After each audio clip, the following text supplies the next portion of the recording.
Hey guys, I just want to do a quick follow-up video to my SP2022 SigPro unboxing video where I told you guys I'd give a little range report when I was actually able to shoot it.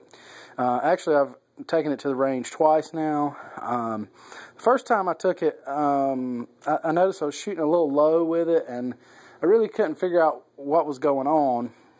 So after reading up on the internet a little bit,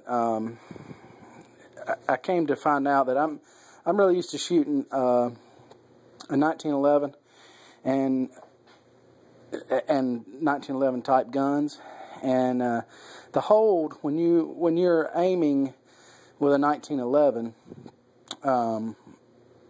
you typically use what's called a combat hold, which is where you use the top of the front sight post.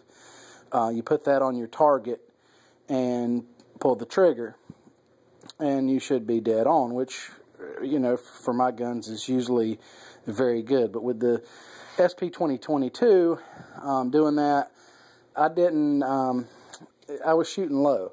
So after reading, what I came up with is people were talking about how, if you can see the white dot on the front sight, if you put the white dot actually on your target, the center of your intended target, and then line up your rear sights as you normally would, this thing is dead accurate. I mean, even at 20 yards, is awesome. So again, it was just a little bit different hold than what I'm used to. But once I got used to giving it a proper hold, it just made all the difference in the world. This gun was, like I said, was dead on accurate. Shooting really tight groups. I'm not a nothing fancy, gonna bring in 20 different types of ammo and show you a target with all the groups, but it did a really good job. I want to talk about the Metgar magazines. I had mentioned those to you guys last time. This is one. I bought 2 of them from grabagun.com. This is the one that comes with the gun. Again, I mentioned this in my first video about this gun that has the curvature for your pinky, which, I could take or leave. It looks nice, but this magazine has the squared off style floor plate, and it holds an extra 2 rounds, so you get 15 plus 2.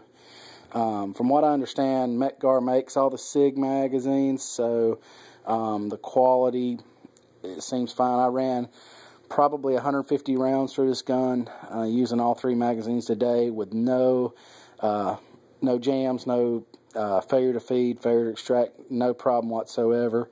And last time I went, I ran probably 100 rounds. About half of those were hollow points and half full metal jacket. Again, no misfires or failure to feeds on any of those. So the gun seems to function really well.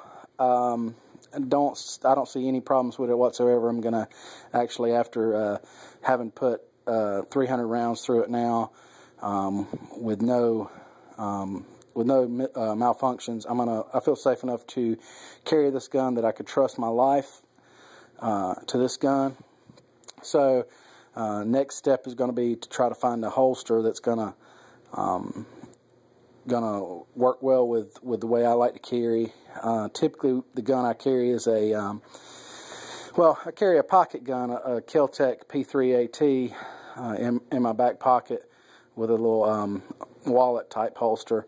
That's really easy to carry. The downside is it's a 380, not a lot of firepower there, 6+1, but it is highly concealable. I carry that gun daily. It works great, but I do prefer to carry a larger pistol with a little more firepower, depending on where I'm going. And I've been carrying a Glock 27, and I like that, but I'm going to start carrying this gun some. Typically when I carry the Glock, I use a Phobos paddle holster. I've read mixed reviews about the Phobos paddle holster for the SP2022. Checked around at some different options. I'm not real keen on the ones with the retention where you have to push a button and then draw.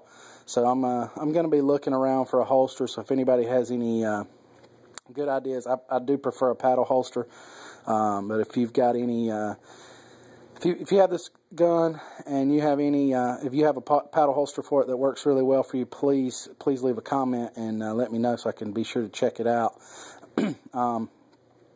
Otherwise, I'm probably going to purchase, there's a company called Wild Bill's Concealment. It's actually here in the town I live in, and they make some really nice leather holsters. He has a nice, it's called a Fusion paddle. So I'll probably purchase one of those if I don't find a Kydex paddle holster that fits this gun before, in the next couple weeks. That's about it as far as the review on this gun goes. The SP2022. Like I said, it's awesome. I love it, and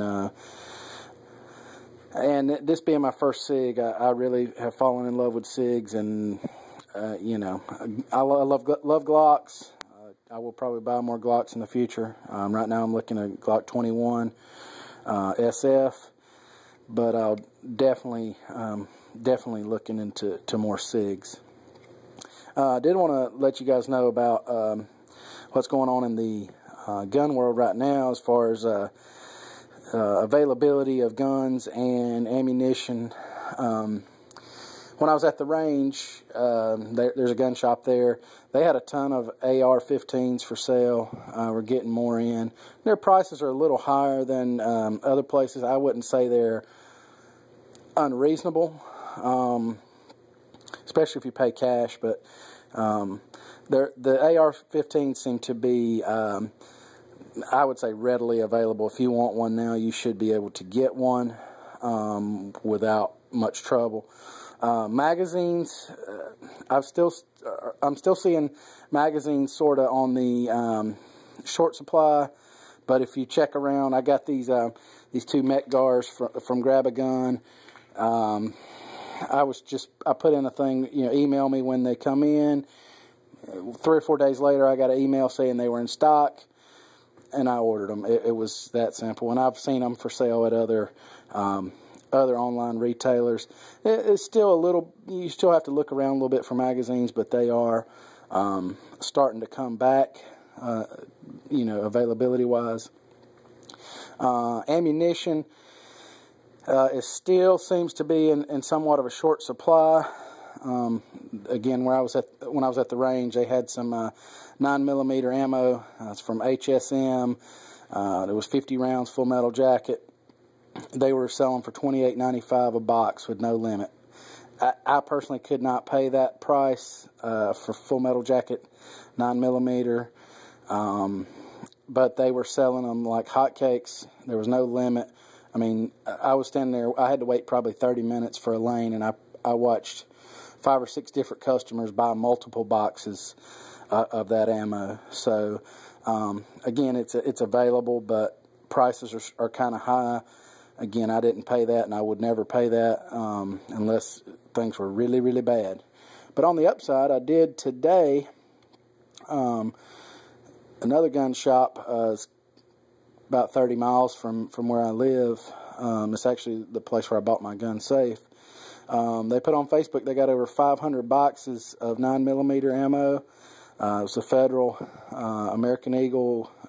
They had 115 and 124 grain. They limited it 4 boxes per person.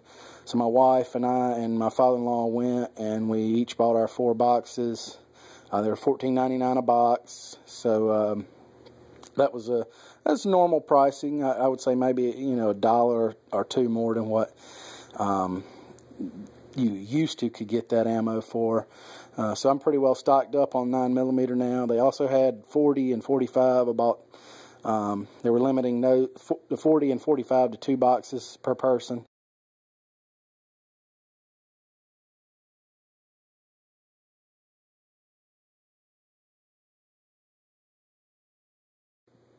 I was there when they put it out. They had announced on Facebook what time they were going to release it.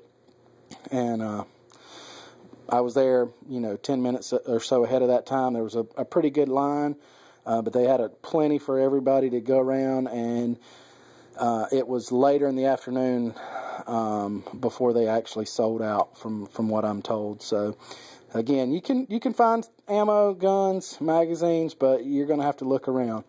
The thing I did notice at both shops, the shop I went to today and the shop at the range, is neither of them had a large pistol selection. They are starting to get some back in, but for example, they didn't have any Glocks. And they were telling me that as soon as they got Glocks in, they were pretty much selling them out within a few hours. So again, I'm gonna wrap this video up. I did have a good 2 good trips to the range with the SP2022, and if anybody's looking at purchasing this gun, I would highly recommend it. And hope you guys have enjoyed the videos I've done so far, and hope you will check back for more videos. On my channel, I am a taxidermist, so you will see some taxidermy instructional videos. I want to do some gun reviews, and who knows what else I'll get into. But if you like what you see, click on subscribe down below, and feel free to leave a comment. Thanks for watching.